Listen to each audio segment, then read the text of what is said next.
recording? No, I haven't. You just... Oh, I just turned it on.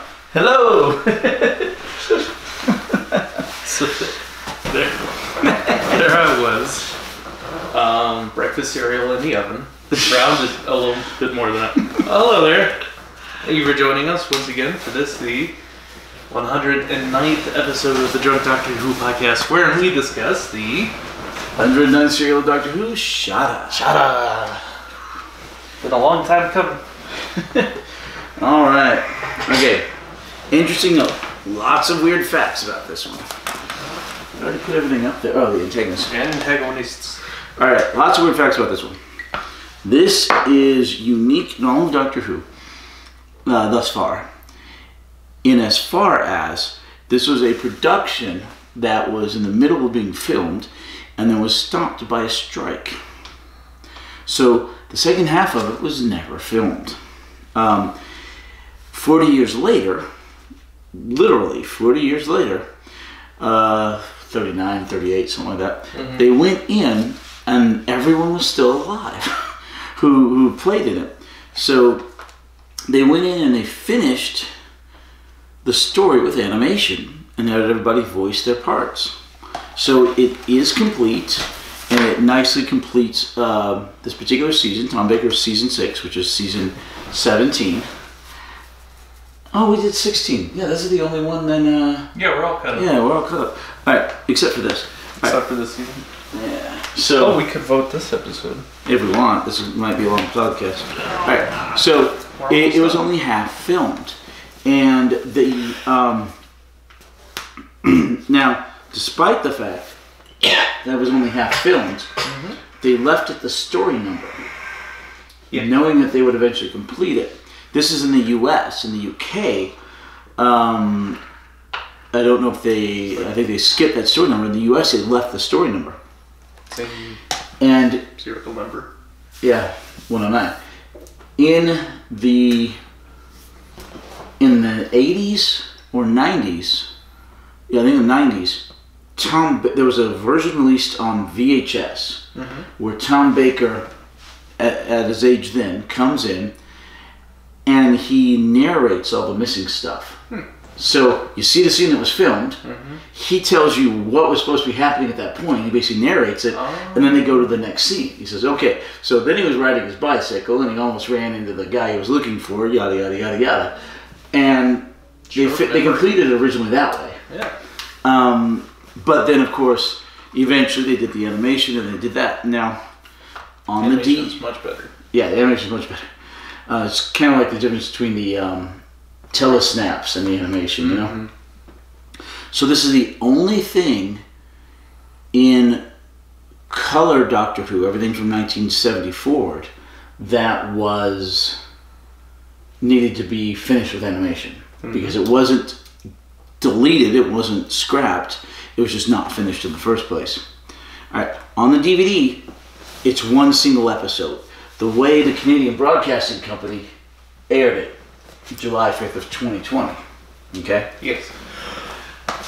On the Blu-ray, the more modern release version, it has been divided as it was intended into the 6 episodes. It was supposed to be as the season finale. So now I've got to go through and change all the numbers on the Doctor Who episodes on my list. It feels more like a more of a cinematic piece anyway, especially with the slower opening. Well, you have your normal fast-paced opening when we're introduced to Skagra. Then it goes in on Chris. It just feels kind of like a movie introduction. And it feels like halfway through they switch it back to more of an episodic kind of pacing. Well, that first episode is just basically prologue, setting everything up. And the cliffhanger isn't even a traditional cliffhanger. It's not a good guy about to die. It's a good guy, or it's the bad guy just kind of speaking in the camera going, and then I will take over the universe, more or less, you know? Yeah, you have this big bad, like in a movie, and even, all the episodic breaks. The cliffhangers, they're not like they're normally filmed in the more episodic manner. Later on there. Yeah, like halfway through it switches. Oh no, the second episode, Doctor's being chased by the sphere. So I'm drinking Captain Morgan rum. What are you drinking, Holden? Just to branch out, shake it up a little bit. Twisted tea. Yes. Yeah. Try something new. All right. So anyway, very interesting serial. Not completed until just a couple of years ago. Unique amongst the modern Doctor Who, and the fact that it had to be completed with animation, and unique amongst Doctor Who that it was severely curtailed and only half finished because of the strike back in the day. It does complete Tom Baker's season. They're striking over 6. pay? Huh? Pay? I don't know what they were striking about. Did but they it was get it? probably pay. Okay. Eventually it got settled. So I don't know if they got it or not. Alright. Anyway, really good serial, also written by Douglas Adams. Okay. Yeah. Yeah. Okay. Do you want to just head straight into the plot, or did you have any other comments or notes before we do that? I'm ready for the plot recap. Yeah, I don't have any opening comments or questions. How many deaths do we have? Maybe 7? Maybe? Maybe. Why maybe? So we have the 5 scientists who drained intellectually. We see them getting batted at by a Krarg. Well, and then the space station blows up. So they definitely died. They definitely died. But we think they died on camera. Right. So they may have died on camera with the Krarg killing them, but either way, they definitely died later. Probably 7 on camera, 1 or 2 off screen. Okay. Fairly violent for a 6 episode. About a death per episode. Not that violent. Not too bad. No. Wait till we get to some of the Peter Davison stuff. The deaths felt violent. Alright. One guy drowns after his body has been sucked out. Essentially. Alright. It's pretty violent. One comment. How many serials ago you were asking about that space force field bridge, if they used it again? That was last episode. And they used it again in this one. That's really I was like, they use it occasionally. I don't remember when, and then it came up again. They used the shield as the tractor beam bridge. And yeah. They kind of did the exact same thing with the time field or something. Yeah. Okay. Anyway. I feel like the writers were looking through last week's notes and they're like, oh, perfect. Yeah, we can do that.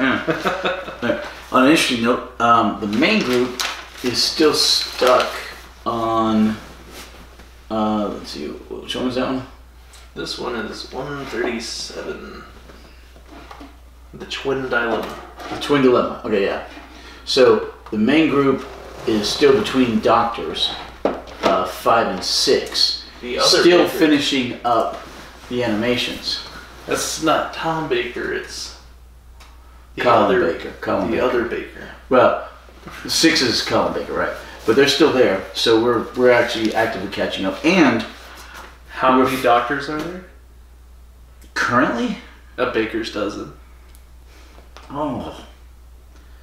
Well, now there's 14, but you were really close. Anyway, but no, so the main group's on that. So we're actually catching up to the main group, making active progress for a change. And Lissa, we're finally caught up to where Lissa is the Leisure Hive. So next week she'll watch new stuff with us rather than retreads. Can you imagine being Pierce Brosnan, right, on the set of your last James Bond movie, and then you get to meet your predecessor, and they walk him in, and they're like, here's Tom Brosnan. It was 2 Doctors down. You're going to be like, what? So it's my brother. Wait, he looks just like me, but younger. It's funny, there's 2 Bakers. Oh, one other note.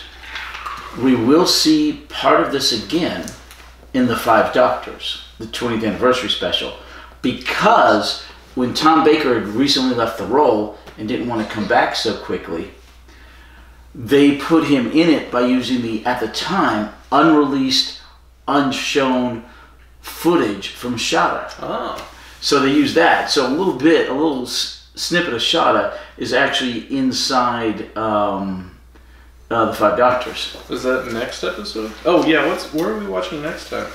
The Leisure Hive. Oh. That is the beginning of Tom Baker's final season, 7th and final season. But yeah, the Legion Hive. We're on the last Baker season. Yeah, the 5 Doctors is that one with the different color right in the middle there. Yeah. And we're on...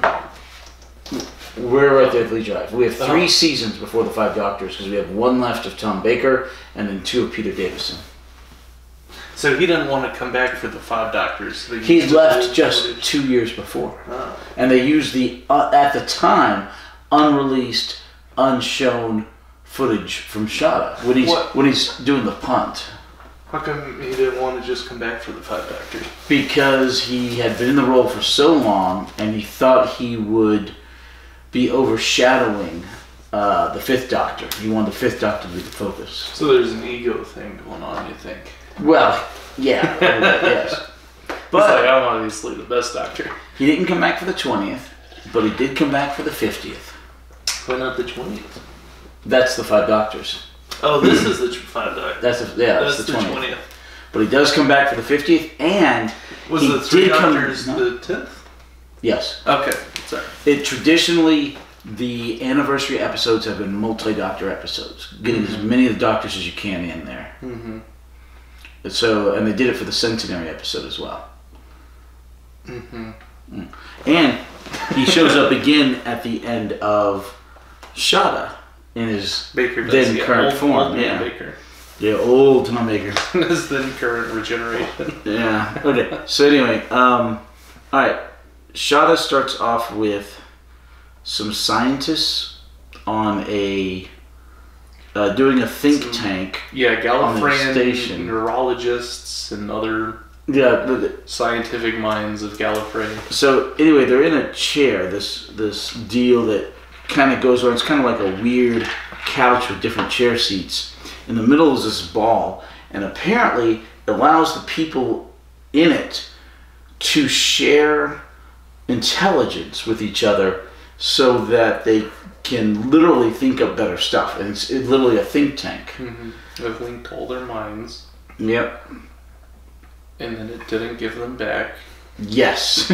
So apparently our main bad guy, Skagra, was a pretty evil genius, and he programs the think tank to let him loose and then steal the minds of the other 5 people in the think tank machine. Mm-hmm. And it's weird because it's a countdown in Roman numerals, which I don't think I've ever seen anywhere else in any other Doctor Who episode or anywhere else at all. Not even Romans did. Wait. 10, 9, stuff like that. Anyway, so no. That'd be 9. 8. But anyway, so must have been very hard being a Roman cheerleader. Oh man, give me a weird accent A thing.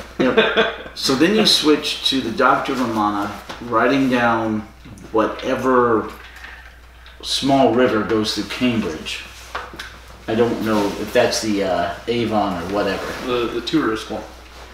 Well, anyway, so it's Cambridge. This is filmed on location in Cambridge. Speaking of which, isn't this a great season?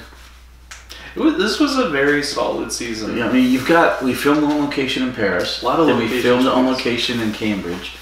Well, except the first year, which was filmed on location in a quarry. Mm-hmm. They got extra money, I feel like, this season, and back then they couldn't just throw it all into CGI, so they put their expanded budget into traveling and filming on location, I suppose. I guess so. But I mean, it's just really nice to see all the outdoor sites. Yeah. So the Doctor and Romana are punting along down the river, and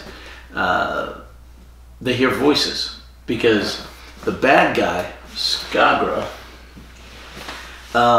took his little bouncy ball. Yeah, he took the little ball and he put it in a carpet bag. Bowling ball bag. That's a carpet bag. And looks like it's made out of carpet, yeah. But the little floaty ball has all the mines in it that he's stolen. And so it makes weird whispering noises. Mm-hmm.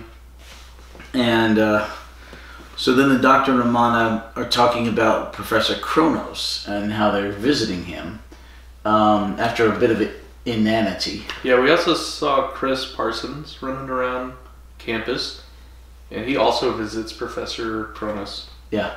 To borrow some books. To borrow some books on carbon dating. Yes, but he's running late to a lecture, so he grabs a few books. Yeah.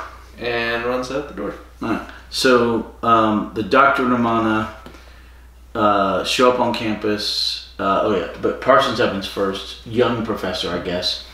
And he gets told by... understudy, I think. Understudy. He gets told by... what's his name? Cronus? The professor? Yeah, is it Cronus? Chronosis. Chronosis. He gets told by Chronosis, who seems incredibly absent-minded. Yeah, it's over there. And he ends up taking 3 or 4 books. One of them happens to be a very important book. Mm-hmm. The Laws and Traditions of Gallifrey, or... Something like that. Yeah. The Laws of Gallifrey. Yeah, so... A little red book. 4x5. Maybe green. 5x7. 5x7. Maybe green. Maybe green. We'll find out later. Anyway, so he takes the books and he leaves. The Doctor and Romana... he asks about the police box in the room, because it's a great room. Mm-hmm. Okay. This is one of the plot holes. Is it? It's possibly a plot hole. Okay, go ahead. Alright. You remember when the Doctor put his TARDIS in another TARDIS of the Masters? Yes. And it was the problem? Well, we've come to find out those rooms are a TARDIS. And the Doctor's TARDIS was in it. But not both of them are running at the same time. In fact, the Doctor didn't even know the room was actually a TARDIS. Right, but it had been shut down for a while. Right, it's been, I guess, deactivated is the way it worked that way. Okay, that's possible. Or the fact it was such an old version of a TARDIS. It was a very old version. Yeah. So anyway, so whatever interference the Master's TARDIS and the Type 40 TARDIS had, there isn't that same sort of interference. Maybe because it's completely shut down. Absolutely shut down. Or something. Yeah, but the Doctor comes in to pop in on his old friend, Professor Kronos. This happens off camera. He wasn't there, so the Doctor leaves. And Romana, they're pumping down the river. But they leave the TARDIS in his quarters. Yeah. So when Chris Parsons inquires to the police box, Kronos, probably knowing that it's the Doctor's TARDIS that he's coming to visit him, he just says, somebody must have left it here when I wasn't looking. And he's like, okay. Very dismissive about it. Oddly enough, it's not the last time we see the TARDIS in a professor's study. Well, yeah, like the Doctor's always visiting well-studied Earth people, but like Da Vinci. The 11th Doctor teaching at a university, and his TARDIS is parked there. Kind of like Professor Kronos. Yeah. He did turn the TARDIS into his... He never fixes the chameleon circuit on the TARDIS. The Doctor? Type 40, yeah. This one? I think he does briefly, if I remember correctly, during the 6th Doctor, maybe? But then he decides he likes the... he likes the police box again. Even though it doesn't blend in anywhere. Not anymore. Alright, so anyway... the Doctor and Romana show up after Parsons has left, and they're like, okay, hey, we need to talk. You're answering your distress signal. I like the Master's TARDIS when it was like a circus van, or the meddling monk when it was the tomb. No, not the tomb, the altar. Yeah, and it slides back. See, it could blend in. Well, eventually the Master's is a clock. Oh. Yeah. That's apt. Yeah, true. Grandfather. Yeah. So, the Doctor... Let's see. So the Doctor is like, hey, remember the one with the circus deal? Yeah. Mm-hmm. Yeah, that was cool. So they're like, hey, we're entering a distress signal. He says, oh, I sent that a long time ago. You ever watch Killer Clowns from Outer Space? Yes, love that movie. The circus got Christopher Titus in it, I think. The circus tent is their mothership. And yeah. And the cotton candy. Yeah, they wrap the guys in the cotton candy. It's a great movie. Ugh. So anyway, and Chronosis is like, oh, I didn't send it. Then eventually he remembers he did send it. There's a whole bunch of fun wordplay. But it was a while ago. Between all that. Yeah, that was a while ago. Time. And he sent it because he has this book that he wants the Doctor to take back. Timey-wimey stuff. Now here's the weird question. He wants the Doctor to take that book back. Mm-hmm. But why? Because he doesn't trust any other Time Lords. No, not the Doctor. Oh. But why does he want to get rid of that book? Because it's a book that can actually lead people to Shada. Because he's getting old and he realizes his memory's failing him. So but it's the book that can lead people to Shada. Yeah. From whence he's escaped. And he doesn't want to lead people there to realize he's escaped. He no longer has the mental acuity to protect it because his memory's fading. He doesn't matter. He doesn't want anybody to check out that book. What else is he gonna do with it? I don't know. He knows it can cause. You see what I'm saying, though? Yeah. I don't know. That's one thing. I was thinking about that during watching the episode. I'm like, wait a second. Why in the world would he send out a distress signal to have this done? Yeah. So anyway, if I were stealing an identity, right? Mm-hmm. And the one piece of proof that I was a wanted criminal was in my office, and I kept forgetting about what it looked like and where I put it, I would probably pass it off to someone else under a guise who I trusted to put it somewhere safe. Maybe, but I think I'd rather destroy it. like the duck. It might be useful someday. So, it's like the doctor even said that no one checks out books from the archive. Well, the Panopticon. Yeah. So it'd be safe there. Well, in theory. Indeed. He walked out with it. I mean, he was on his last regeneration. He probably figured by the time anyone needed it, he wouldn't be around anymore. Yeah. All right. So the doctor. Okay. So anyway, Chris Parsons takes the book back to his place, and this is where we start hitting the animation. And he's trying to figure out what's going on with this book, because the book literally moves itself off a stack of books. He tries to stab the book. You know, it shuts itself. He tries to stab it. It moves. It's acting like a living thing, not a book. You know. Yes. Yeah. And then he X-rays it. And it blows up the X-ray machine. Mm-hmm. Yeah, it's crazy. So it also shows him flipping through it, and it's turning the clock backwards. Yeah, as he's flipping, like the never-ending story or something. Mm-hmm. It's its own localized time machine type thing. That's important later.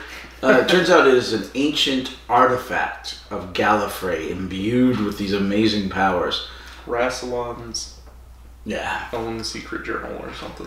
Yeah, the stuff from Rassilon. This is the first time we see a Gallifreyan artifact outside of the Key of Rassilon, the Staff of Rassilon, and the Sash of Rassilon. And outside of Gallifrey, which they're not supposed to be outside.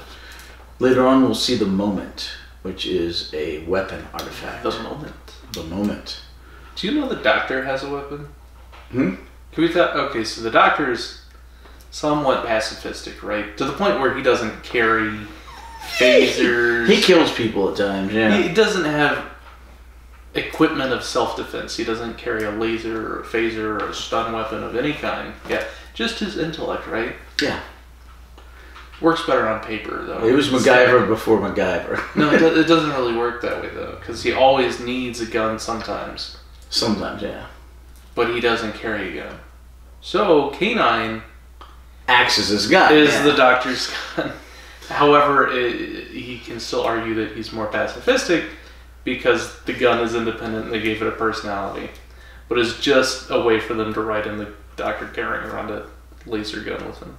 Yeah, but he, not every incarnation of the Doctor has canine. In fact, pretty much only Tom Baker does. So Tom Baker is the only Doctor that has fifth Doctor. The fifth Doctor has canine for a while. Yeah, a little bit. Okay. And he was the most pacifistic Doctor. He had a gun too. He uses kung fu. His Venusian fu or whatever. He won't even pick up guns. He's like, I don't want that gun. But K9, you put a gun in a little cute package that talks to you. He's like, oh, I love guns all of a sudden. He says, that's my favorite gun. He puts a ribbon on it. And the gun shoots people for him. Okay, he's like, that was the last serial. I don't shoot people. My gun shoots people by itself after I tell it to.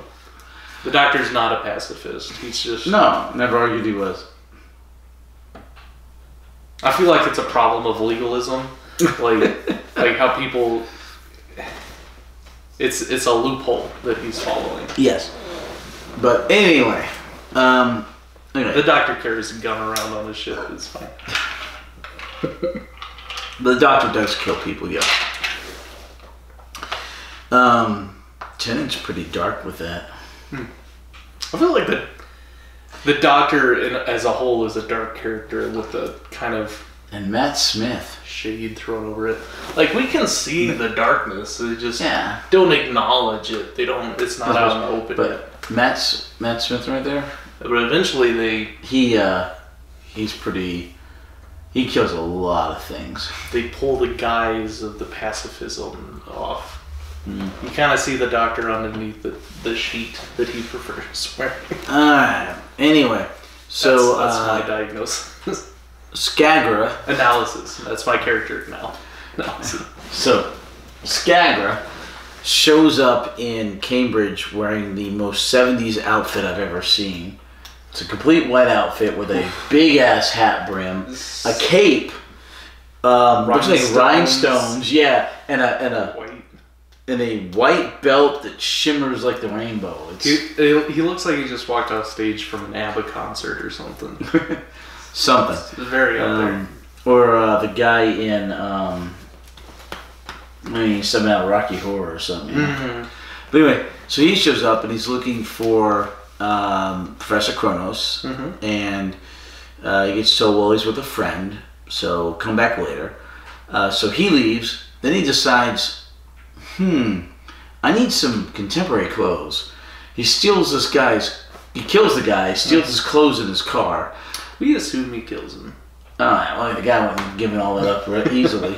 Steals his clothes in his car, and then comes back later. Why do you think it's important that he ate the brains of the other 5 scientists? He didn't eat them. Basically. No, he sort of assimilated them. Yeah. So he consumed these brains.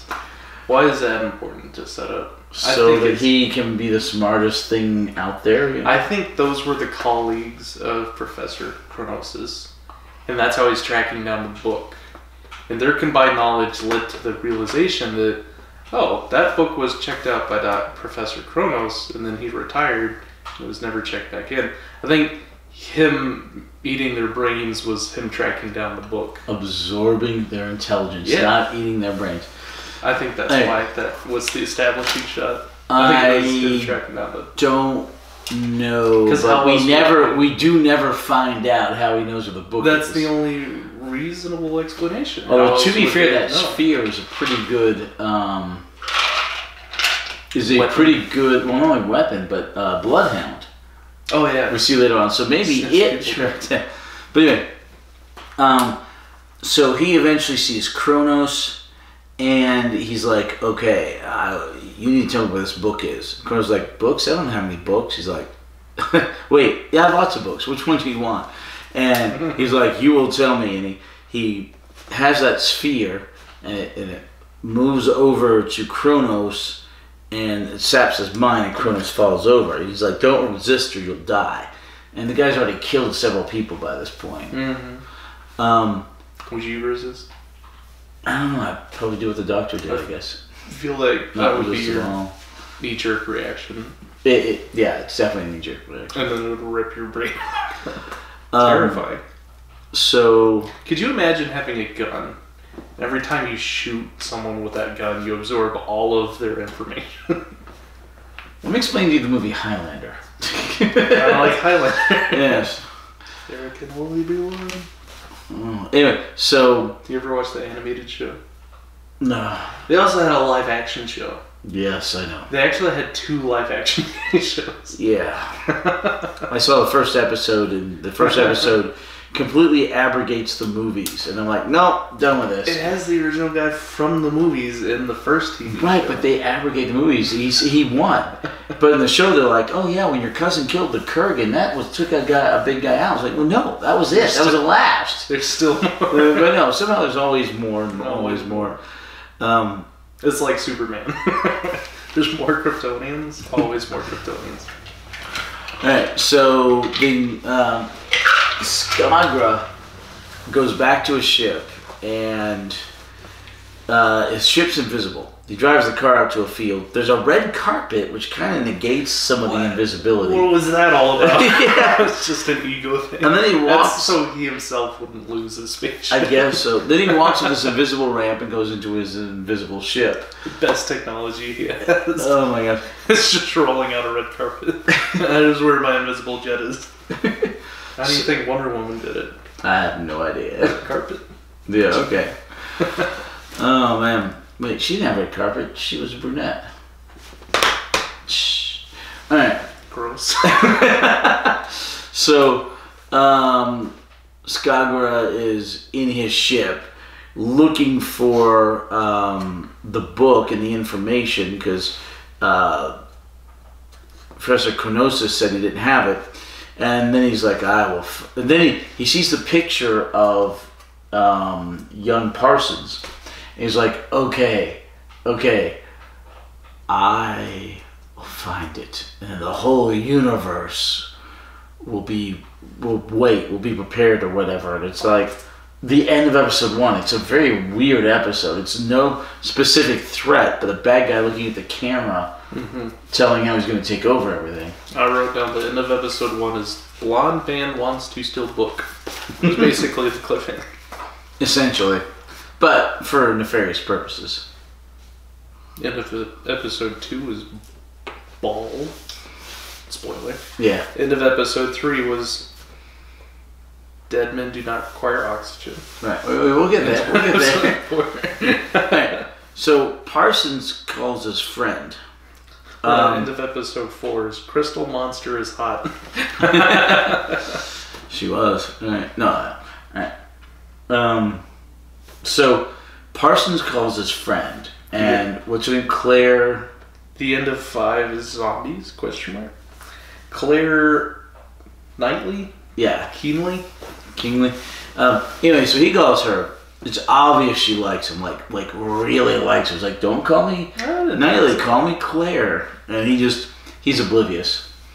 But he's like... It's kind of like that. I pulled your pigtail because I like you.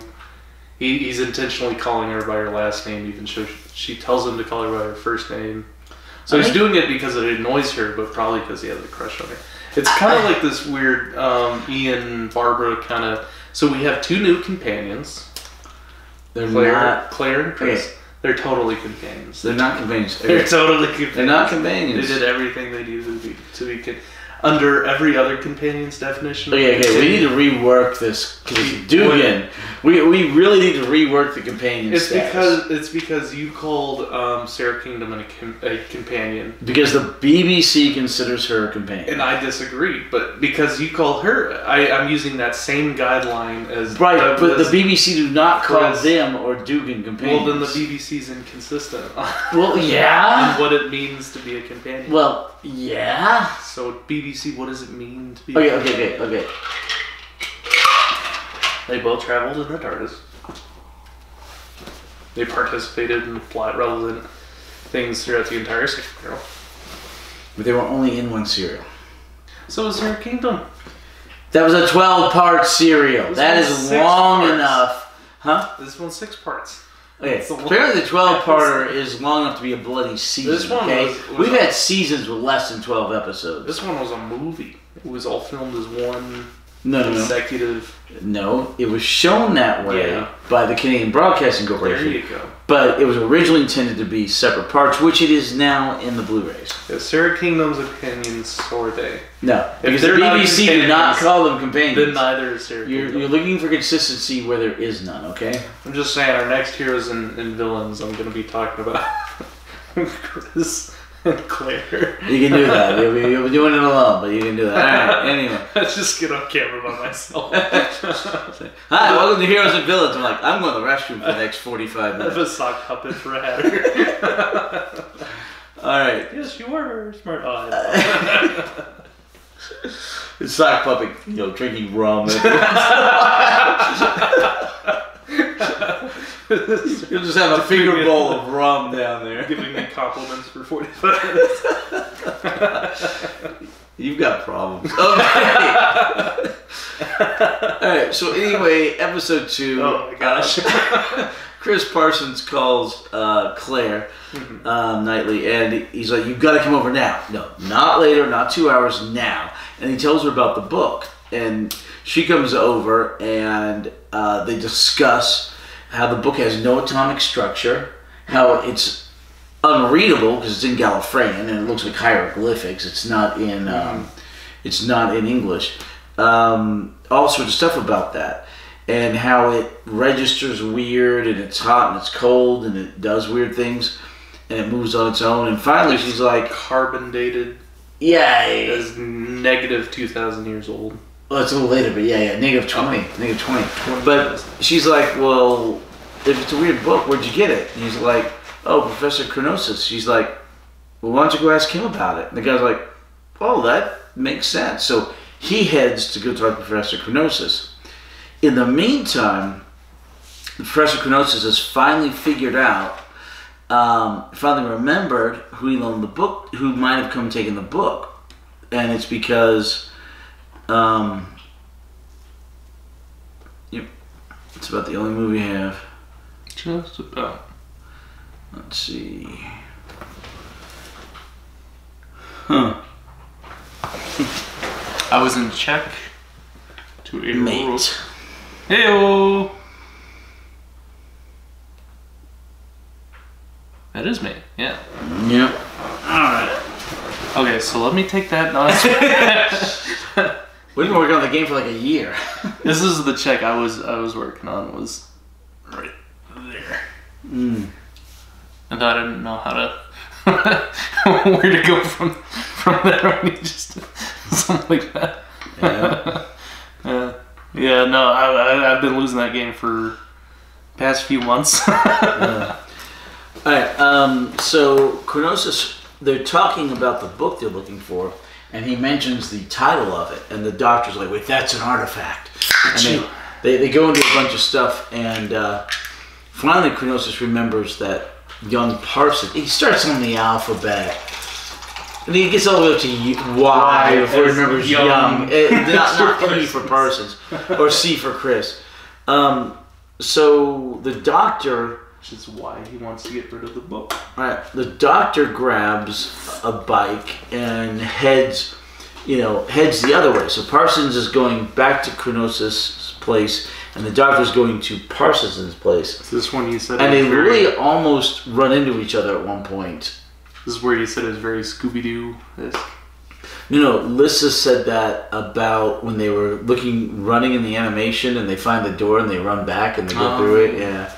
It reminds me of this animated show called One Punch Man, which is a superhero parody, and the whole shtick is that the main character defeats every villain with one punch. So there's this one establishing shot where we have this big main villain that's been being set up all season, and they have this meet cute where they run into each other. I don't know why it reminded me of that. Okay. But then the villain knows who the hero is. So he goes, "You're the one I've been looking for." And the hero thinks he's some guy trying to mug him. so he like absentmindedly backhands him. Right. So they literally almost run into each other at one point. The doctor continues. He gets to Parsons' place, And Parsons blown up X-ray machine, and there's Claire, and Claire's like, well, you know, she's got the book on the counter where he left it, and the doctor comes in, he looks at it, and he goes, wait, this isn't yours. She says, no. Is it yours? He goes, no, but it's a friend of mine's, and I should get it back to him. She's like, well, I just carbon dated it. Carbon dates at negative 20,000 years. And he's like, yeah. So in the meantime, Romana and K9 have found Chronosis, because she went into the TARDIS to get milk for their tea when Skagra showed up. Yes. So she comes out with milk and finds him on the ground, and she goes, K9, is he alive? And K9's, well, he's in a deep coma. There's me winning. I mean losing. Alright, do you have us in the same placement? Yes. Okay. Exact same. We're gonna have to put that chest out somewhere else so we don't get involved in another game. I was about to set up for game 2. No. That's 2 out of 3. No. Alright, so they try to save Chronosis. Pardon me. In the meantime, Parson shows up. Parson comes in and he's like, hey, what happened? And it's like, well, somebody stole his brain, you know, his thoughts. And he's like, oh, how can you do that? And she's like, well, you know, I don't know. But she's like, She tells him to go in the TARDIS to get a kit, make a left down the corridor, first left down the corridor, second right down the corridor, third left down the corridor, fourth right down the corridor, and it's the little pantry across from that door. And he goes in, she just tells him to do it, he goes in, he finds it, he comes out, and she puts this collar on Chronosis' neck, which allows the automatic part of his brain, like breathing and stuff like that, to not have to do that. The collar will do it, which will allow that part of his brain to think about other things. And Parsons like, well, human can't do that. And she's like, he's not human. And he's like, oh. Anyway, his world gets widened greatly this day. And I think it is all one day. Yeah. It looks to be about, I don't know, 8 hours or so. Or 6 to 8 hours. Anyway, so eventually Chronosis manages to beat his hearts in Gallifreyan Morse. Now, why you would call it Gallifreyan Morse, I don't know. But I think Romana, I guess, knew about Morse code somehow and was using the term to relate to Parsons, because that's what she says. And he says, beware the sphere, beware Skagra, the bad guy who killed him, and beware Shada. And he says the secret to the book is that immediately dies. Completely dead.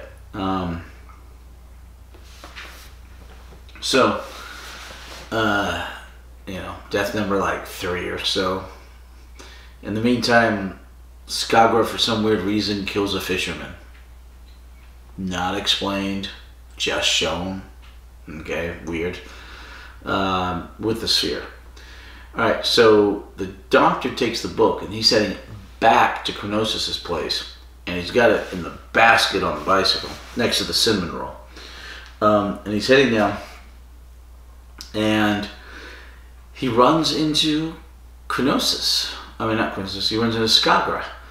And Skagra's like, you're the one I've been looking for. I was just like, okay. He's like, give me the book. So I was like, what book? And he literally has the book in the basket and he kind of covers it with a scarf. And Skagra's like, oh yeah, you hiding it from me? Skagra says, I will take it from you and all your knowledge.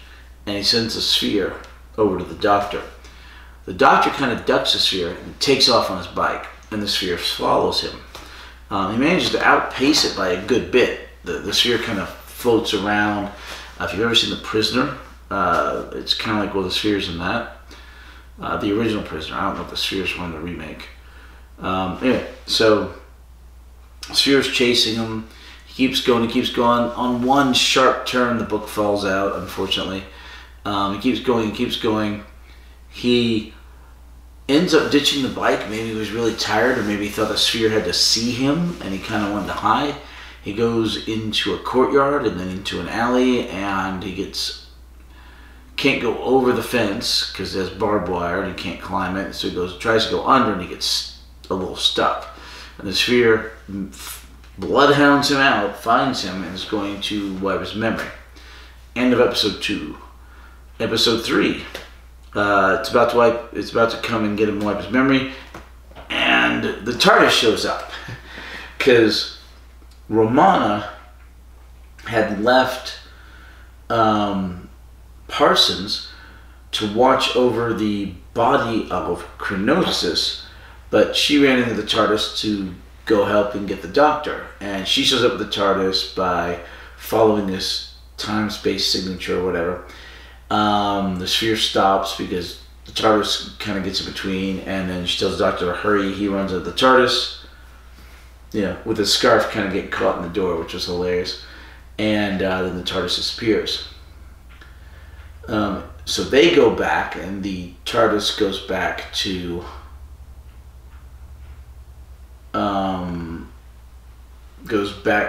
Chronosis' place, and in the meantime, Chronosis had disappeared. His body had just disappeared. The doctor comes out and says, well, where's Professor Chronosis? And Parsons says, he was here, but he disappeared just where he showed up. He says, oh, he must have been on his last regeneration. So, apparently, when a Time Lord dies, in this current era of Doctor Who, his body just completely disappears if he's on his last regeneration, so that the bodies are not investigated and figured out by other species. Now, in the future, this obviously doesn't happen if they choose not to regenerate. Housekeeping. Yeah. So, Kronos is on his last regeneration? Yes, apparently. Chronosis, yeah. So, because his body disappeared. Anyway. Yes. So, like in Star Wars, he became a spirit ghost. And there's Yoda. Anyway, but in the future, we see Time Lords die on their very last regeneration. Or not actually on their last regeneration, we see Time Lord die, but the Time Lord chose to die rather than regenerate, and the body apparently stayed. This is the first time we've ever seen someone run out of generations? Regenerations, correct. So it's kind of interesting. But he disappeared. So the Doctor and Romana... Until he didn't. Yeah, well, we'll get there. Which is the one problem I think I... With the serial? Is that it doesn't make sense. Alright. Like most Doctor Who serials.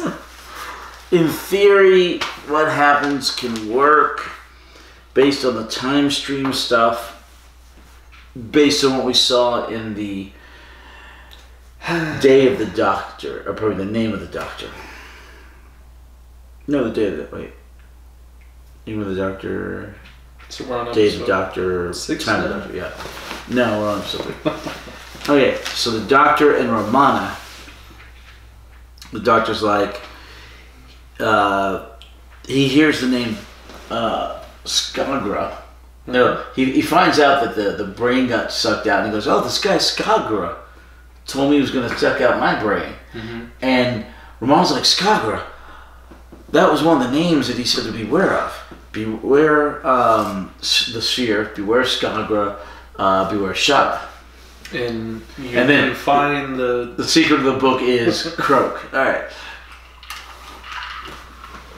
So the Doctor's like, hey, this guy killed one of my best friends, and he threatened me. I need to go have a word with him, right?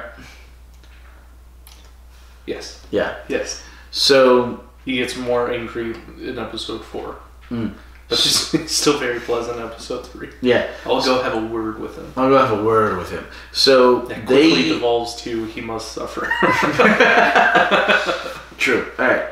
So the Doctor and Romana follow his time stream to right outside the field where the invisible spaceship is. They look around and they bump into the invisible spaceship. It's like the Time Bandit scene. Oh, so this is what an invisible wall looks like. And they're trying to figure out, well, wait a minute, how big is it? And K9's like, it's 100 meters long. And he's like, ooh, that'll confuse the cows. Kept waiting for them to just throw the skull at it and it shattered. Yeah, like Time Bandits, yeah. So anyway, they wander. So K9 can perceive it. They can't. And he's also unaware that they cannot perceive it. Right, because it's visible to the human eye, but not to sonar. Which means K9 only sees in sonar. Possibly. And he doesn't know the difference between sonar and ocular vision? Well, he knows the difference, but he just assumes normally it's the same. Huh? he said, I assumed you could see it. Yes, that seems like a problem. He does not assume the possibility of invisibility for things. Imagine if you had a sentient pair of night vision goggles, right? However, they just assume you can see everything that they can see, right? Well, when they show it to you, yes. No, not when you're wearing it. I have no clue where that's going. I don't think I want to. It just seems problematic. All right, so they're wandering around. Okay, so Parsons is great because Parsons comes up with some really straightforward questions. They're looking around. Well, where's the entrance? This thing. And Parsons goes, "What's that red carpet doing over there?" And they're like, "Wait, what's that red carpet?" So it happens once or twice. Yeah, well, it happens about once an episode or two, Mm-hmm. So they walk up the red carpet, they go into the invisible ship, and then in the meantime, Skagra had done his research on the Doctor. Said, oh, he's no more powerful than the others. We watched a quick slideshow. Yeah, of like the Doctor's like latest 3 seasons or something. So he knows all about the Doctor. So they get into the ship, and they're walking down a corridor, and Romana, K9, and Parsons get taken to a cell that they can't get out. There's no door. It's just a matter of transportation. Matter of transmat. And pretty quick on the uptake, Parsons like, oh, that was a matter of transmat. Because we didn't get here any other way, and there's no door. They do exist. They do. And she's like, Romana's like, well, duh. And he's like, I guess you do this all the time? She's like, yeah. Anyway, so the Doctor was whisked away from his companions. Right. And subsequently questioned about the book. Yeah. Which the Doctor very gladly reads. Which turns out to be gibberish. Yeah, he's reading the book, like, Oka Aka Ika Uka. Yeah. Oddly enough, the TARDIS is not translating, but it's all gibberish anyway. He's probably making up the sounds. He's probably speaking Gallifreyan. And he's mocking Skagra the entire time. Finally, Skagra's like, you're a Time Lord. The secret code to this book is in your brain. I will take it from you. And the Doctor's like, very stupid. I am very stupid. I'm very, very, very stupid. I don't have this knowledge or any other knowledge. So we're setting up this faux state of mind or projecting this type of personality to the front of his mind in preparation for his mind to get eaten by Skagra, which he does with absorbed the blue ball. By the sphere, yeah. Yeah. I'm going to go to the restroom. I'm going to get some ice. So Skagra leaves. We're almost at the end of episode 3, right? Yes. Alright, cool.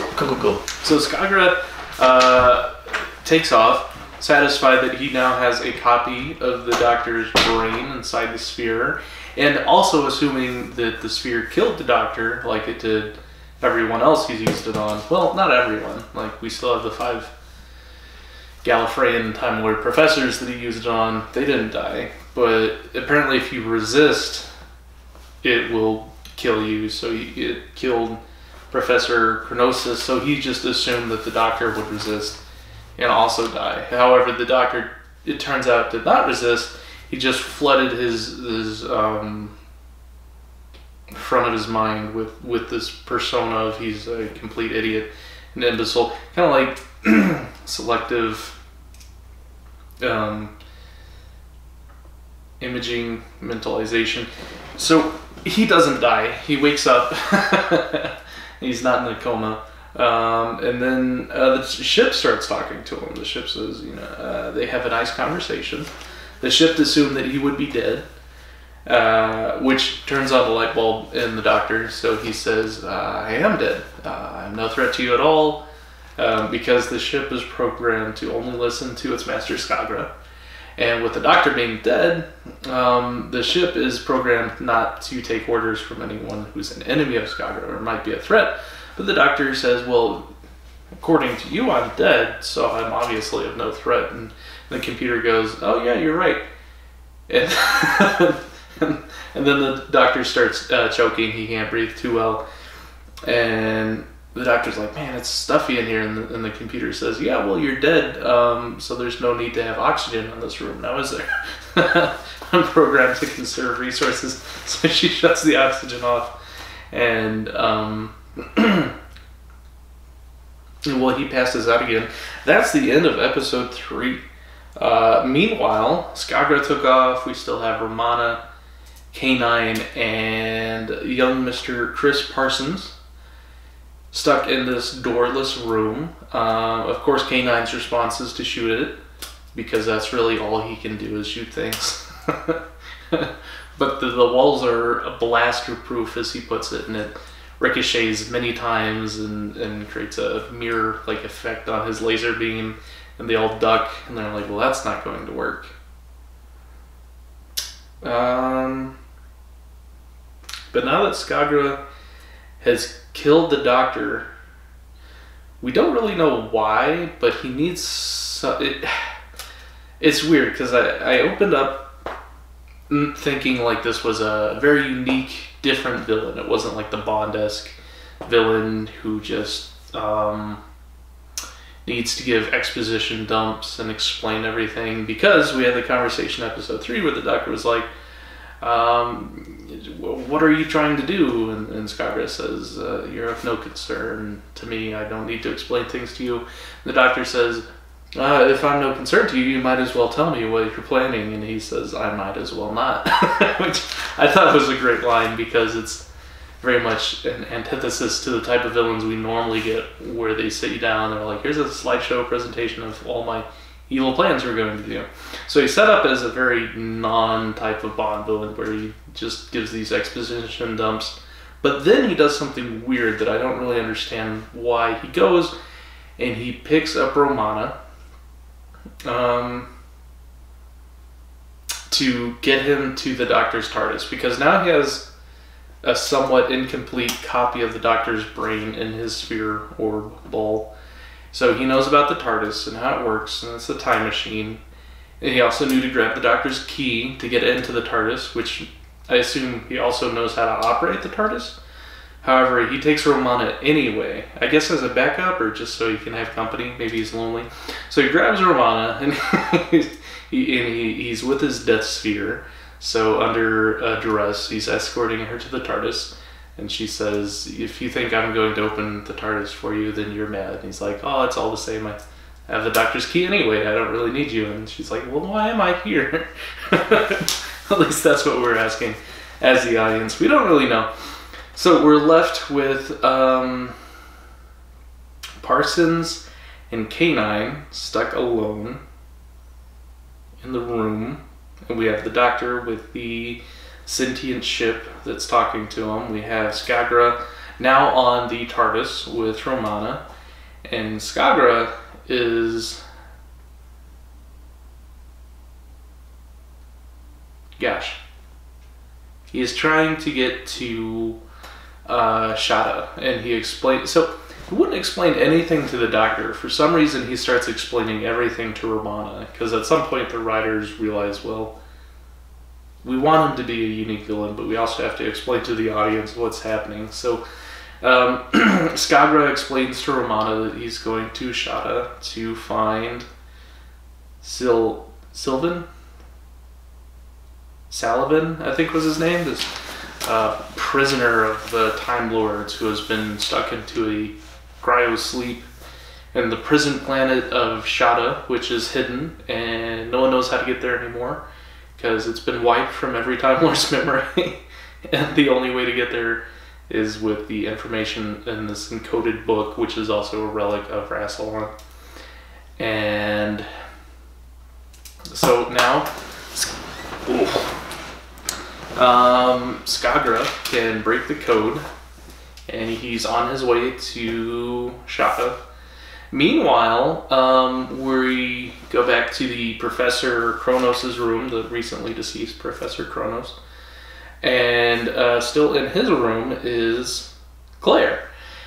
Claire stumbles upon the room, sees the dead, deceased Mr. Professor Kronos, and she's like, oh goodness, what happened? So I guess Heather already talked about how when Romana was there, she's trying to save his life. She put the little collar on to communicate with different parts. He ended up dying anyway and disappearing. So when Romana left, it's just Claire by herself in this room. So obviously she starts rooting around. I don't know if she's looking for the book or what she's looking for. She doesn't find the book. But she does find an interesting cabinet that's locked, and then she finds a key, unlocks the cabinet, and it's this big control panel, like memory boards, chipsets. And then she finds a switch in the desktop above the cabinet, turns over, and wouldn't you know it, it's TARDIS controls, which means Professor Kronos, he was a Time Lord, he's retired, he's no longer allowed to have a TARDIS. However, he does have a TARDIS. The TARDIS is his office. So she finds the TARDIS controls, and then, of course, what else do you do but start flipping random switches? Which, I don't know about you, but if I saw a computer, I wouldn't start pressing random buttons. Of course, that's what everyone does in the TV shows. So she hits a few switches, curtains close, some lights blink, and then all of a sudden, let me see here. Professor Kronos walks in, and she goes, I thought you were dead. And he says, me too. But he then goes on to explain the reason he's back is because she did some sort of time field distortion thing with his TARDIS by accident, apparently. I don't know. We'll ask Heather about it. But this is the main problem I have with this serial, is that this part specifically doesn't really make sense. It's just kind of seems like a lazy plot device to say, oh, he died. Oh, no, we needed him, but now he's dead. But now we went back in time and he's still alive. Oh, everything, nothing really matters. So, well, we're there with that. So that's where we're going to leave Claire and Professor Kronos, because they're in the study with a somewhat janky office TARDIS, and they're trying to fix it or repair it to where it can transport them to where they need to be to help the Doctor. So he does what I think what we've seen for the first time. He does a Time Lord Gallifreyan mind meld with a regular human person, Claire, so he can share with her how to operate his TARDIS, because he needs her help. How to fix his TARDIS. Yeah, because he needs to fix the time circuit. They need to do something simultaneously. So he kind of imprints knowledge onto her. Right, very kind of master-esque, you know? Which is something we've seen with the Doctors sharing their brain, because they're all the same person, just in different timelines. Mm-hmm. But we've never seen different points in a timeline. Yeah, and we've also seen Time Lords do mind links with each other. Yes. Even though they're not the same person. But we've never seen a Time Lord do it with a non-Time Lord, which apparently is a very, very unique capability, and it's what makes Professor Kronos very special. Kronos. Yes, and he promised he makes her promise not to tell anyone. And she almost immediately tells... She immediately tells the next person. Alright. Anyway, so they fix his TARDIS. We're on episode 4? Yes, we're on 4 now. So, the Doctor was in the ship without oxygen at the end of episode 3. We had Skagra episode 4 steal Romana and the TARDIS. So now we have Claire and the recently deceased Professor Chronosis. Who's now back. Thanks to a slip in his time stream caused by Claire misactivating his TARDIS. We're talking about how she finds his TARDIS controls, and then she, of course, like every TV show, you just start hitting random buttons until you save the plot. Because here's this guy that we need. He's dead. Oh, now he's back because of some weird time loophole thing. So there's a section later on. I think episode 5. No. It's in episode 4. Where K9's trying to blast through this door, and Parsons looks over, pushes the button, and the door opens. That's how they get out. Yeah, he just pushes the button, the door opens. It's hilarious, you know.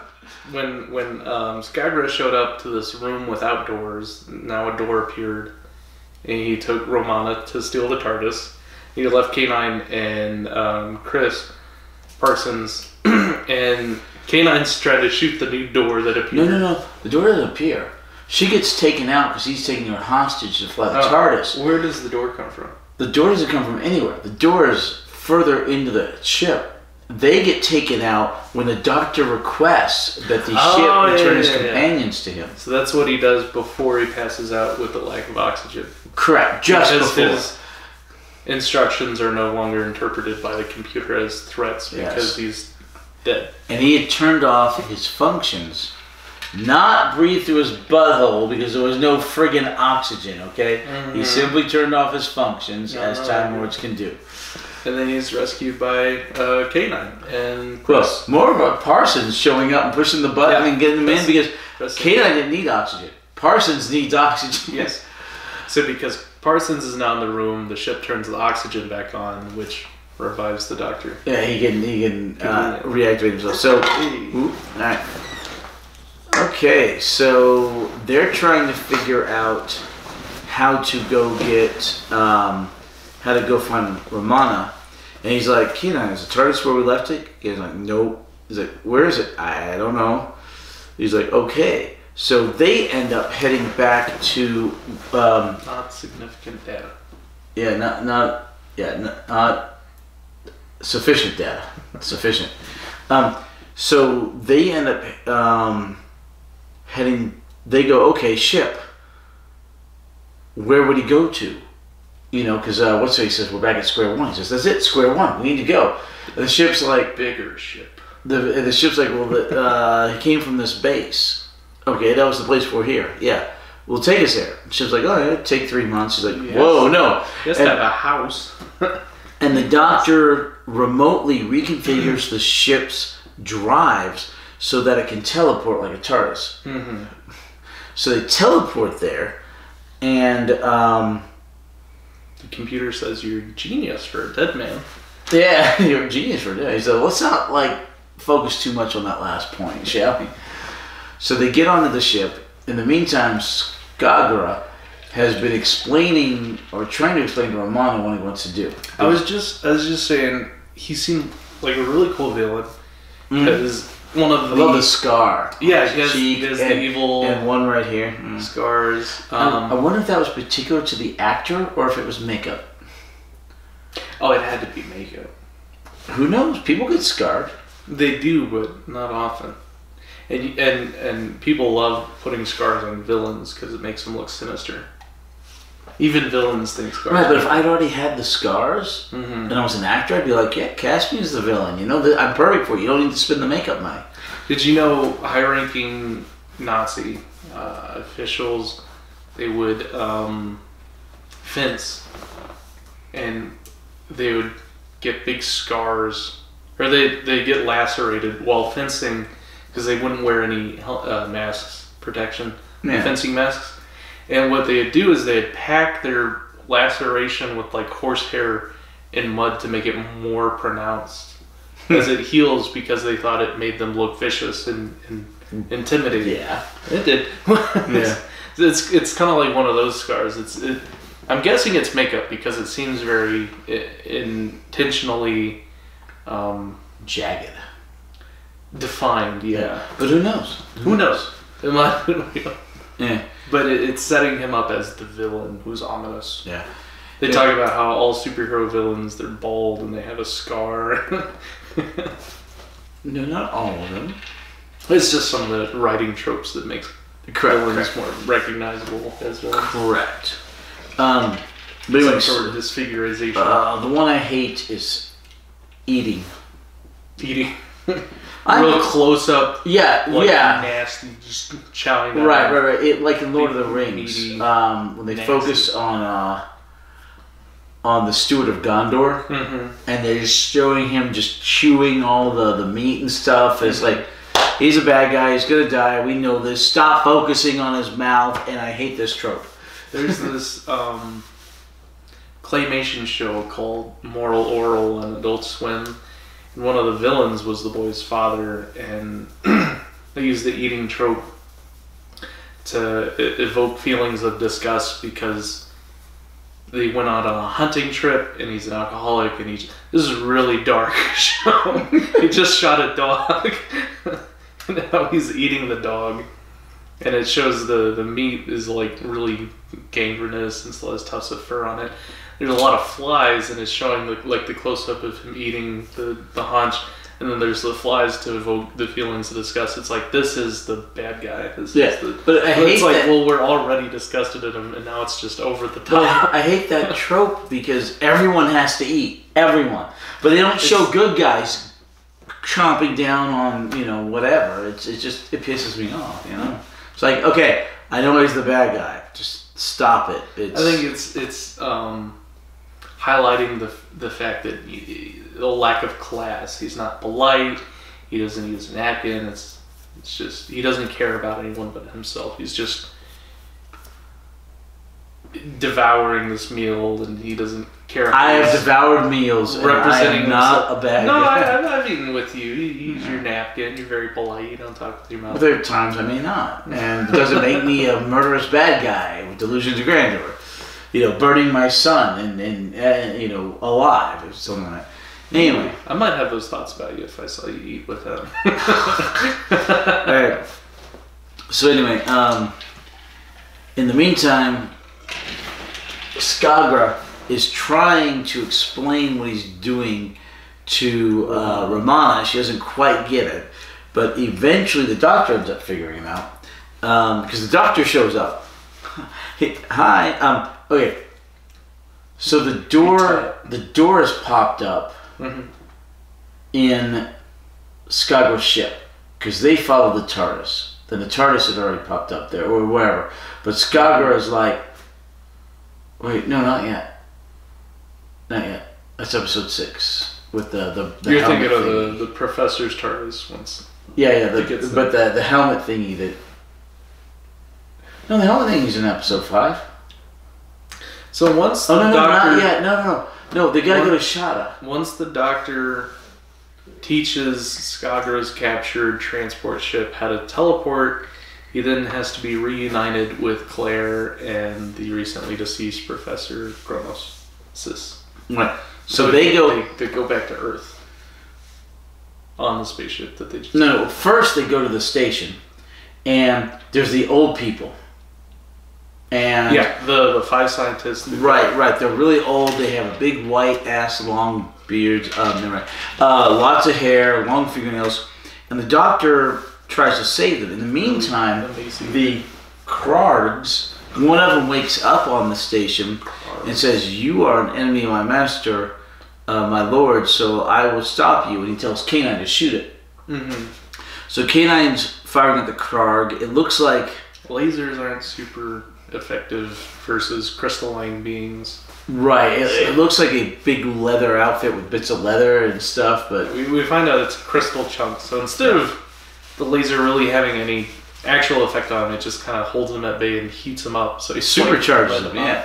So eventually, the doctor figures out that those 5 people thanks to the help of Parsons' intelligence, whom the Doctor loans to one of the old decrepit men, finds out that they were some of the brightest minds of the universe until their intelligence was stolen by Shada. It reminds you of was that basketball Looney Tunes show movie? Looney Tunes Back in Action, or the one with the basketball. Yeah, the basketball player. What was that called? Yeah, the one with Michael Jordan. Yes. Okay. I don't remember the name of it. Well, the bad guys in that steal talent from the basketball players. Oh yeah, Danny DeVito voiced that. Yeah. He voiced one of the monsters. They zap all these talented basketball players with their talent. And now they suck. And now they don't have the coordination to even squirt the water bottle in their mouth anymore. It's kind of like that. You're right. You are actually right. Okay, so anyway, he's talking to him, and then the Krarg shows up. I'm trying to get the R on both sides of that A. Krarg. The Krarg shows up, and K9's like, I can't hold him anymore. I'm dangerously low on my circuits. And the Doctor's like, okay. So the Doctor tries to get around the Krarg. The Krarg swipes at him, and he's all electrified, and he looks like a poinsettia. The Doctor's like, okay.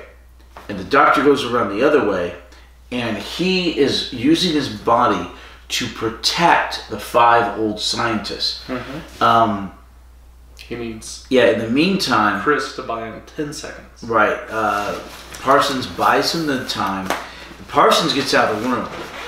And then the Doctor, K9 gets out of the room. But the room's really smoky. And apparently, the Doctor gets hit by the Krarg, and goes down. His body, there's all this smoke coming out of the room, is then dragged out of the room by Parsons. And the Doctor then's like, okay, he's unconscious. He gets woken up by Parsons. He tries to go back in the room to say the scientist, but in the meantime, the Krarg is just knocking the ever-living crap out of the scientist. Then, after he kills the scientist, the Krarg heads for them. They run off. The Doctor uses the sonic screwdriver. They get back to the ship. And the ship takes off. And the base explodes. And the Doctor's like, oh, thank you, ship. You were thinking. Because the ship took off on its own. And they're like, oh, okay. And was that the end of episode 4 when the Krarg was about to... Yeah, end of episode 4 was when the crystal monster was really hot. Right. So end of episode 5 So episode 5, the Doctor wakes up. Yeah. So the Doctor's like, oh, okay. And they get shipped to take them to back to Earth, and they go to Cronus's office, and he's alive, amazingly, and they're like, okay, well, we need to go rescue Romana. In the meantime, Cronosis has figured, not Cronosis, Professor Skagra has figured out how to get to Shada. He figures out that the secret of the book has to be time, because the book is negative 20,000 years old, and because the Time Lords would have put time into the system. It's the secret to breaking code. Hey, King, Queen, Bishop, Knight, Rook. You've got the Bishop and the Knights reversed. I can't even tell the Queen and the King apart. The King's taller. Oh. Are you sure? Yes, on average men are taller than women. On average. These aren't men or women, though. What? These aren't men or women. They're a king and a queen. They're a man and a woman. That's a piece of rock and a taller piece of rock. Representing a king and a queen. They're called the king and queen. Supposedly. Alright, so Skagra figures out how to get to Shada. The only reason I was in checkmate because I thought it was a bishop. And the Doctor's like, hey, we can follow them using, following their time signature. So they go to Skagra too. They go to Shada too.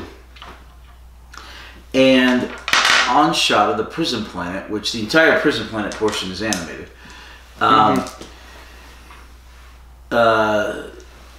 there are 3 Krargs. Krarg. Oh, it's not quite. Krarg? No. I was looking to see if Krargs was exactly an anagram of Skargra. Oh, I see. But it's not. We need that G is there, and we need another R here. So you do get the impression that it's a race of creatures that he created. yeah, he did create them the same way he created the ship. So he's like, well, I'm gonna, you know what? Let me open up some of these cells so that these people can be one of the new hive minds. And you know, this is gonna be take over the entire universe. Yada yada yada. And then he gets to section T. Section T. Something 9. Casket 9. And he says, right here is the great... Wait, what was his name? The criminal? Sullivan. That we never heard before the serial. Apparently the doctor was one of his heroes, a criminal mastermind, because he had flair and panache. Even though the location of Shada was erased from all Time Lord's memories. Yes, because they wanted to forget. So... which turns out is a bad strategy. Yes. If you don't learn from history, something doomed to repeat it. Yeah. Which kind of seems like a recurring theme to the Time Lords. Like, they forgot about Rassilon had actual magic. And there's like actual magical relics that their law was not just bureaucracy, but it was like a physical manifestation of power. Yeah. Yeah. The artifacts were imbued with all these powers and literal powers and move around and get out of the way of knives and things. And they never bothered to write any of that down. Well, they did, but nobody bothers to read it anymore. Nobody likes the ancient history. I mean, it's in that book. Anyway, so they go there. Skagra is like, yep, all right, here it is. Here's the place where he should be entombed. He opens it up and it's empty. Yes. And then... Surprise! Yep. The Doctor and Chronosis, Parsons and Knightley and Canine are all in there. He told Parsons and Knightley to stay in Chronosis' office TARDIS. They end up coming anyway. So the Doctor and Chronosis confront Skagra, and they're like, and Chronosis shoots his mind beam at him, and apparently doesn't work as well as he wants it to. But the Doctor figures out that he is, what's his name, Sylvanas or Sullivan. Yeah, so that Chronosis is Sylvan. Professor Chronosis mind melds with Skagra, I guess, trying to invade his mind, but it doesn't really say why. All it really does is explain that Professor Chronosis is Sullivan. Right, it doesn't work the way he wants it to. Maybe because he had all the power of all those other minds. Maybe. But anyway, so come to find out at the very end of episode 5 that Chronosis is Sylvan. It turns out, like, oh, he's missing, where'd he go? And then he goes, it's me, I'm him. Essentially. That's my greatest secret for my own self-preservation. But I'm going to let you know the bad guys are hunting me down. It's me. And they're like, wait, you're Sylvan? He's like, yeah. So Sullivan, in his unique ability to be able to invade people's mind, is the absolute cornerstone of Skagra's plan to take over all the minds of the universe, because he he can pull from other people, but he needs to be able to project into other people. Which means his plan was foiled by episode 2, then promptly unfoiled by Claire in episode 4. And handed himself to a platter to him on episode 5. Mm-hmm. Right. So essentially, the ball starts heading towards him to, extract it. And the doctor's like, K9, and K9 shoots it. And the ball breaks up, and then a T-1000 bit reassembled itself into 5 different spheres, which all go... Cutting off the head of a Hydra. And there's more that show up, which they all go, and they take the 5 prisoners, the newly awakened zombie prisoners, turn them into zombies under Skagra's control, and then a sphere heads towards Chronosis, Sylvan, and he's like, I've got it now, and he starts going after the doctor. In the meantime, Parsons has shown up, and Parsons gets changed by a sphere too. Yes. The doctor runs off with Romana, Claire, and Parsons, and K9, and they Scooby-Doo running by the door of the TARDIS that is the Professor Cronus's rooms. They run by, they come back, they go in, and they take off. And the bad guy says, well, now I need to go back to my base. So he goes to his base, which is destroyed. It's not there anymore. And the doctor's like, he'll probably go back to his base. We can follow his time signature and get there. So they use the TARDIS to follow the time signature. They go there. In the meantime... Back in time before it's destroyed, I guess? No. They follow the time signature where he is now, currently in time, because the base is destroyed. But they get to the door, the TARDIS at the door, near the TARDIS 40. Yes. The Type 40 TARDIS. And the doctor ends up crawling up the force field that he used last time in the last serial. They do that again. Except this time the old TARDIS from Professor Kronos can barely handle it. But the doctor manages to get across, and once he does, they let go accidentally right at the beginning. And he didn't where's have the as end of much episode time as he wanted. The zombie prisoners. Oh, the zombie. So we're on episode 6 now. So he gets across, but then the TARDIS pulls him out of the space-time void, drops him into a storeroom, which is where he wanted to go, because those are the parts that he needs to build the helmet. This Magneto helmet. With the blue and red lights. So the door shows up inside the ship, and this is all part of the plan. And Skagra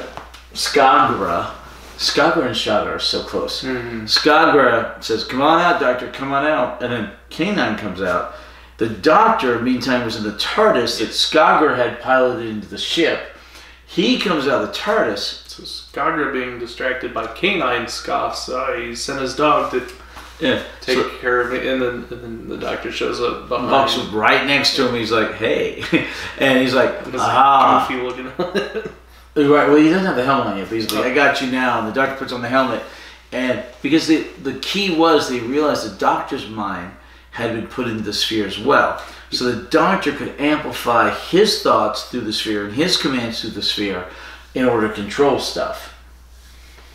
And he does that, and explains that by commenting on sort of the irony that Skagra wanted all minds in the universe in unison under one control, his control. Yeah. And the Doctor says something along the lines of, it's like all minds is one, is you've done the opposite. My mind's also in there. You've It's used not- your sphere one too many times. Yeah, it's not one of many. It's many of one. So he also constructs this machine where he can communicate to the sphere. So we see this back and forth of them vying over control over these sort of zombified sphere subjects, these prisoners that. And then the crystal thing shows up again. 3 of them, I think, 2 or 3 of them. Yeah, and The doctor tells K9 to hold one at bay. and K9 overheats it, so it goes and explodes. And then they do it for the other ones too. It was something else that killed it, I thought. Oh, Romana pushes it into the vat or thing that it comes out of. The first one that gets overheated Just goes somewhere and explodes. Yeah, it's distracted by Romana, and it's chasing Romana, and then 2 others come out, and then K9's holding those at bay. Meanwhile, the red hot one that was chasing Romana, she trips it into a one of the pods that make them, yeah. And then that explodes, and then the other 2 are being held at bay while you see Skagara and the doctor sort of having this mental arm wrestling match over these. Much like the one in the Brain of Morbius. Yeah, that was a good one. So eventually, the doctor overpowers Skagara, and he fully gains control of the sphere, which is what I think dismantles the other 2 crystalline Skrogs. Yeah. Krogs. And then the doctor ends up beating him.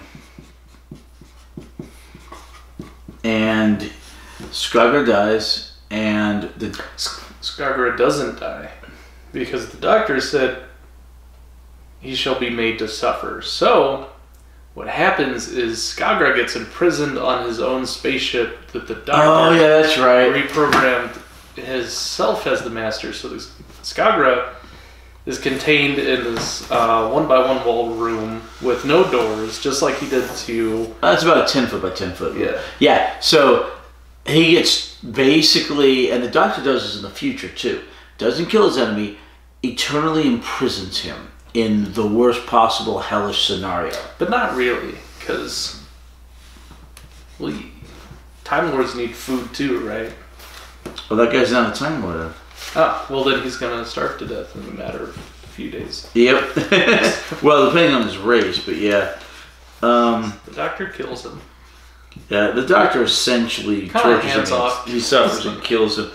And then the doctor manages, he's like, okay, we're going to take all these people, we're going to give them back their brains, ignoring the fact that they're just hardened criminals. You know, what are we going to do? We're going to put them back in Shada, you know. And then at the very end of the episode... talking about the zombie scientists? I don't know. No. They're the criminals. The zombie scientist, the old scientist guy's blown up. We're talking about the 5 criminals. They did get blown up. They're all dead. Okay, so, and then at the very end of the episode, the doctor's talking to Romana. She's off screen in another part of the TARDIS, but he's talking with her, and it shows it's Tom Baker, as he was a couple of years ago, old and frail, but you know, still awesome. He gives this nice little nod to the camera and chuckles as he reminisces on the fact that someone was unrecognizable in their old age, Professor Chronosis, which is much like himself. Yeah, he says someday they'll come to me and go, "That was the doctor, that old man, that nice old man," because in the end, they're all sitting there laughing. Here's this guy who is this horrible villain, this bad guy that had to be put away, but now he's just a nice old man, and he's such a good friend to the doctor. So the doctor doesn't try to put him back in Shada. He just lets him continue existing inside of his TARDIS, you know? inside of Cambridge. Yes. Yeah, and and there's that wink to the doctor. Even though he's already dead. Well, he had died, but he's not dead currently. He's artificially stuck in a time line. No. Doesn't make any rescued sense. from his timeline is the whole thing. Which means all Time Lords have the capability of being immortal. Kind of, possibly, and wait till we see the name of the doctor. You will actually see the doctor's timeline. We do know the Doctor as the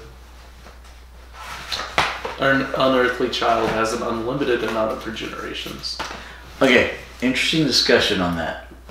Alright, so... Has something new come out? I have been convinced of something. Okay, so... Alright, the Doctor does not have an unlimited amount of generations. Okay. Okay. Whatever race, creature, whatever the Doctor was originally, he was fob-watched. I'll explain that later. He was fob-watched, chameleon circuited into a Time Lord. The essence of him being that other race, with all the unlimited stuff, was put into a fob watch. Okay? If the fob watch is opened, the Doctor becomes that other race again.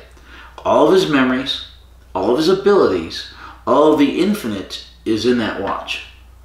So long as the Doctor does not open that watch, the Doctor is a Time Lord, and only a Time Lord. Okay? This watch? No. That watch? The 10th Doctor later fob watches himself into a human. So this is a fan theory. It hasn't been explained in the show. Okay, hold on. It's a possibility. No. This makes sense within the show. It hasn't been blatantly explained, except for the fact there's an actual friggin' fob watch. And the Doctor gets teased into possibly opening it, but the Doctor gives it to the TARDIS and says, hide this from me. So the creature that became the Doctor, with all the memories wiped and everything, and the infinite amount of stuff from whatever other universe,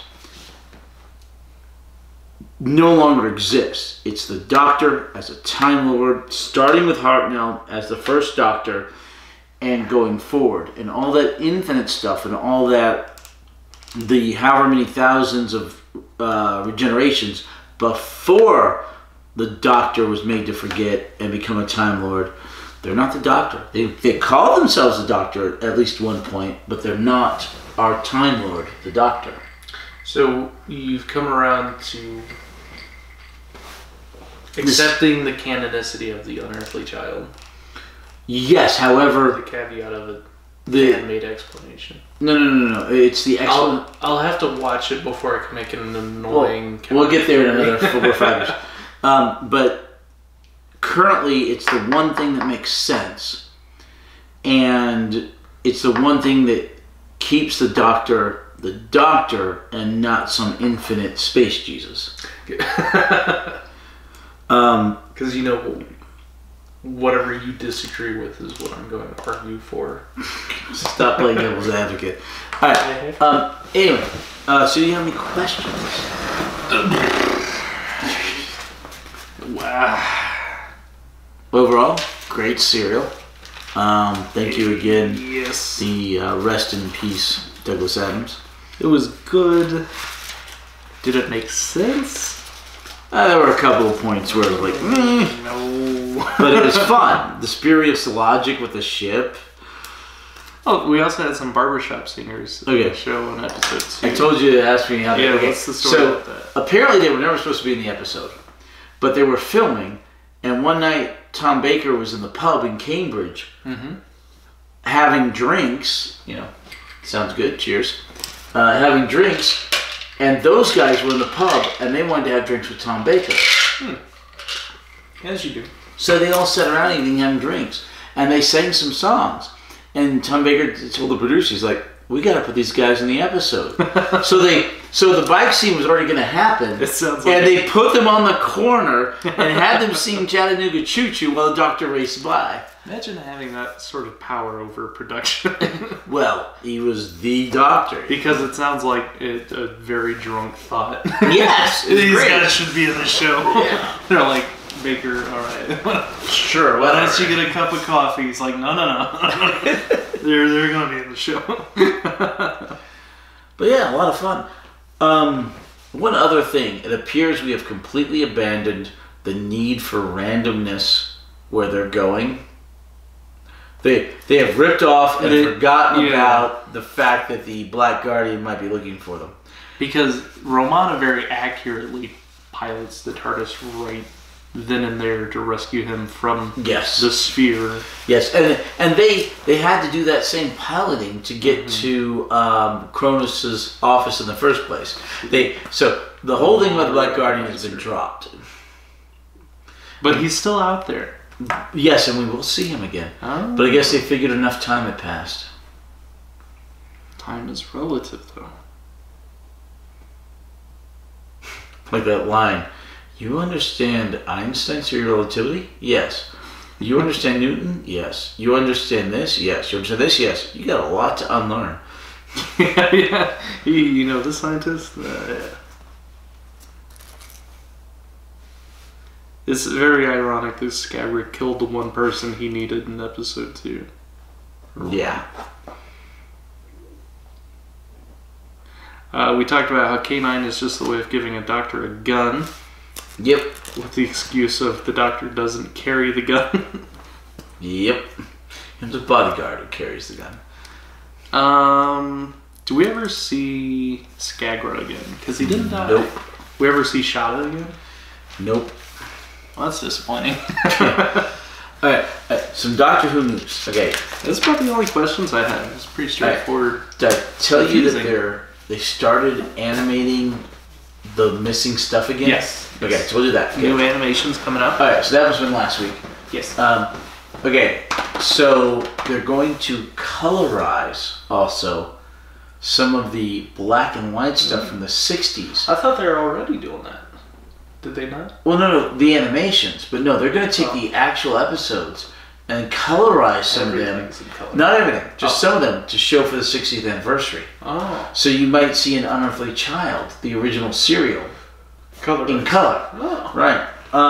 And very cool. Yeah, they're talking about that, and I really hope that they finally show Shada on the BBC for the 60th, and get some actual official BBC dates, not Canadian Broadcasting Network. Because Canada isn't canon. No, it is.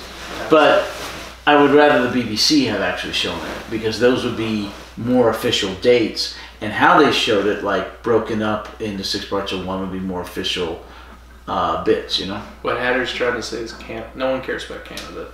No, I can't. They make good maple syrup. All right. All right. That they do. That they do. Okay. But anyway, that's awesome. Anyway, season 17, really good fun season. Oh boy. Yep. We're doing this now? Yep. Okay. The 6-parter to finish it off. I don't think I'm prepared for this. Right. So just to recap, last season 16 was the Pirate Planet. Yep. Which is very similar to the Horns of Niemann.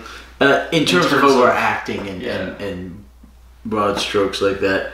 No, I know my favorite already. There's only one that can win this for me. I'm going to go ahead and mark one off.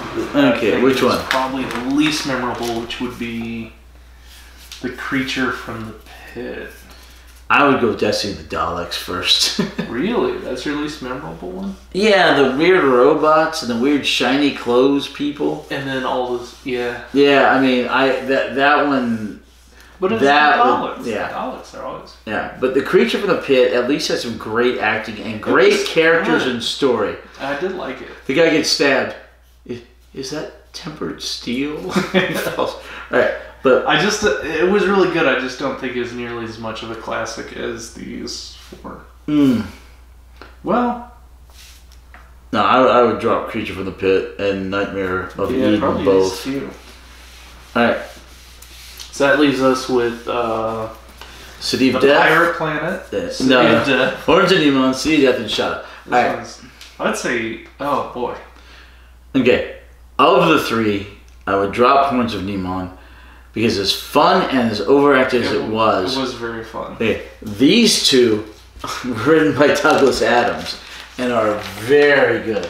Yes. I think I'd agree with you there. I would at least...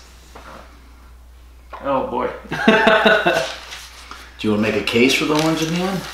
I was thinking about it. I do like it, but I still don't think it's the winner of the season. Do you want to talk to us about the City of Death? Alright. City of Death. Absolutely Awesome. fantastic.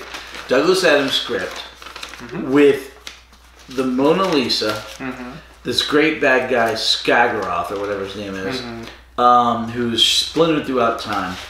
They chew up the scenery in Paris. Dugan's great, the Doctor's great, Romana's great, everyone's having a blast, and all the acting is top notch. I mean, that's a bad guy from Indiana Jones and the Last Crusade, you know? He's a great villain. I didn't like the chewing of the scene as much because I feel like it's just kind of filler. It's the first time they had really gone on location to somewhere outside the United Kingdom. Overly extended establishing shots, though, is always just kind of filler. No, I do like the scenery. I love the City of Death. All right, Shada, to me, also written by Douglas Adams, but suffers from a few plot holes. Like why it was very Why did Cronus come back, and why did he try to get the book taken from him in the first place? And it suffers from the animation, and while the secondary characters are well developed, the acting is not quite as good as City of Death with that bad guy and his wife, you know, and Dugan, you know. I mean, I've got to give it to the City of Death and beating Shada. If you want to make a case the other way, let me know, but I just don't see it. Yeah, this was a great season finale in terms. But this is just so freaking hard to beat. We're talking about standalone episodes. The City of Death was very good. I really like the Horns of Nimon too, but not as good as it's up there. It's up there, but it just can't quite compete. I feel like these three were very close, but yeah, they're all good. I feel like I would agree. A lot of people hate the overacting in the Horns of Nimon, but I find it's fun. Wonderfully endearing. I like the Horns of Nimon more than the Pirate. Well, they're pretty close. I really like the Pirate Planet, like the. Right, that's why we voted it the season best. It was the season finale best. I really like the misdirection of the handmaiden really being the brains behind it. Yeah. So the Horns of Nimon just didn't have that same panache. Right. Which is why it's definitely beat out by the City of Death, which also beats out Shada, which means that the City of Death is our favorite episode of season 17. Favorite serial of season 17. I'm gonna write it down. Write it down. One more season of Tom Baker, guys. Just one more. And then we will move on to the 5th Doctor. Are you ready? Well, I mean, we got one more fun season. How many? It's a long season too. He does a ton of episodes. Right? I feel like Baker. 4, 5, 6. There's 7 serials in that one instead of 6. And he just like overall brought up the number of episodes, didn't he? He what? The average episodes per season increased with Baker over other Doctors, didn't it? No. In the black and white era, it was 40-something episodes a season, and it went down to 26 when it went to color. All right. And then it goes down again to like 14 during the 5th, 6th Doctor. Really? Color's expensive. All right, but anyway, season 17. All right, next week, the Leisure Hive. We still have one animation to finish at some point. Leisure Hive. If we don't get to it by the end of this of Tom Baker, then we'll watch that then, which is the Web of Fear. The Leisure Hive, and this will be the first one that Lissa has not seen. Very relaxing. 4 episodes. 4 episodes. Yes. Leisure Hive. Tune in next week where we watch The Leisure Hive, which will be the most incredible episode of Drunk Doctor Who you've ever seen. So you really must. That might be the 100th or the 50th. Episode 110. You gotta come back for the. Alright. Any other Doctor Who news? That's everything? Any other questions? Yeah, at the moment, that's everything for the news. Well, I mean, we found out about the animations. The only question is, now they're animating the stuff, the season 2 has been released in the UK with telesnaps of the 2 episodes of the Crusades that are missing. Right. But now that we're reanimating stuff, what are they going to do with the US release? Are they going to pause it until we get the animation of the Crusade? Or are they going to release it with the telesnaps and then maybe come back later and release an animated version of the Crusade that's complete? Probably and whatever replace it. Costs the least and makes the most money. So probably being released with the top. We shall see. We shall see. We'll see next week. We'll keep you updated. Thanks for joining us. Thank you. Bye-bye. Bye-bye.